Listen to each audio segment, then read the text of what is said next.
Yo, what up everybody? It's Stephen here from Mod2Fame and we are back with another video.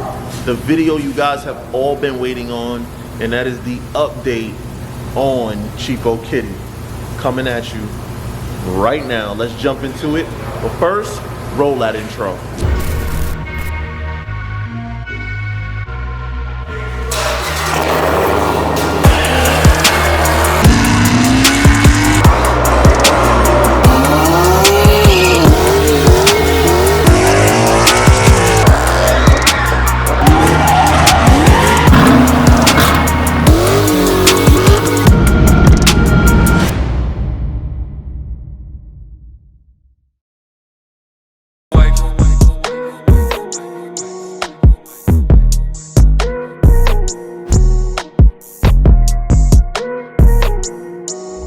So, to get you guys caught up, if you're new to the channel, this is my 2015 6-speed manual Dodge Challenger Hellcat.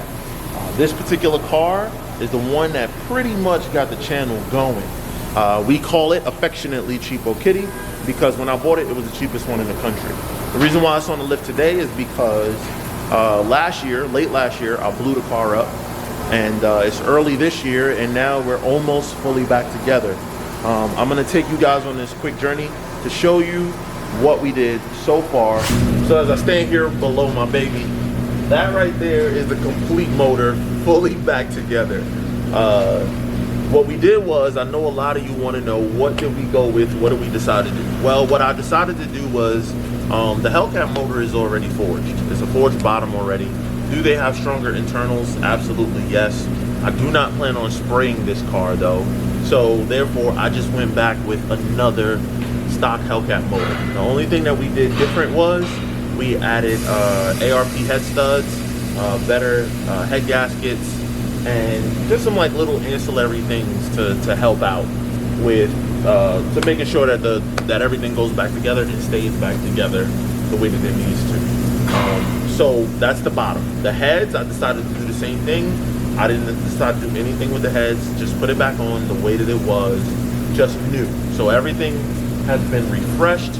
My old motor though, we got rid of that, got a new bottom.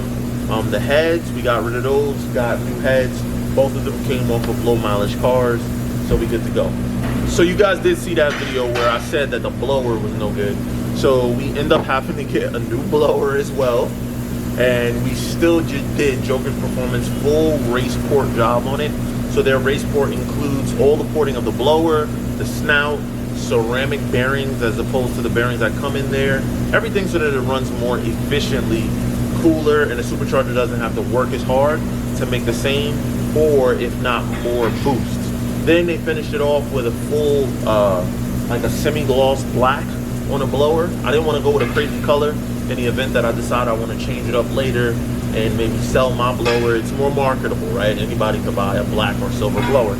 But I wanted to do different from silver so that you knew that the blower was modded. So I think once it goes in there and goes in the engine bay, it'll look pretty cool. Besides that, we are going, I was running before 1050 injectors. We are now going with 1200 FIC injectors, which I have right now. We are going with a triple pump for the fuel pump, and we're going with 4 Innovations fuel rails. Remember that video I said where the factory fuel rail has like a little flimsy crossover? So just to kind of counter that, you know, in case something might happen, we're gonna go ahead and upgrade the fuel rails as well. So there you go guys, bigger injectors, better fuel pump, upgraded fuel rails, and it's all for the purpose of being able to run corn. I'm gonna run E85 this time because who has the chance to look for Q16 and pay that kind of money to keep the car running on full race fuel? So E85 is a great way to do that. And if I really want to go hard, I could always go with like, you know, an E90 or something like that, some E90 Ignite or something along those lines if I know I want to run like a kill tune. Transmission wise, everything is the same going back in. The only difference is you guys saw the issues that I had with my last McLeod clutch. Well, after speaking to them, they promised me and assured me that they would not make the mistake again. They said the clutch was shimmed incorrectly, and that's why it was slipping. So they took care of that. and they gave me a new clutch. They inspected it twice over to make sure. So we shouldn't have any more clutch issues. I have a McLeod RXT 1200. Now I can assure you though, this car is going to be making a lot of power. So we're going to be pushing and bumping up against, you know, the limitations of that. So I intend to not drag race this car. I'm not going to drag race this car. I'm going to use this car for roll racing. I have a lot of roll racing events. We're doing 7 alone this year. And I want to dominate in the roll race events. So I'm not worried about drag racing. And that's where, you know, the clutch is going to take the most abuse and not hold if it didn't hold at all. I might try it once just to see, but that's not going to be the focal point of this car. Killmonger we're going to use for drag racing more. Stock Red Eye runs low 10s. If I strip it down, I could probably get down to like 10.1. Anyway, guys, that right there pretty much, you know, gives it all up. Oh, look, more parts. Yay. These are the supercharger gasket kit that's coming in right now.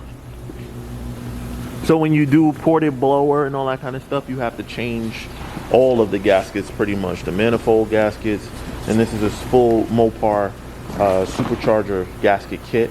I am running 100% OEM everything. So OEM fluids, OEM gaskets, and all that kind of stuff.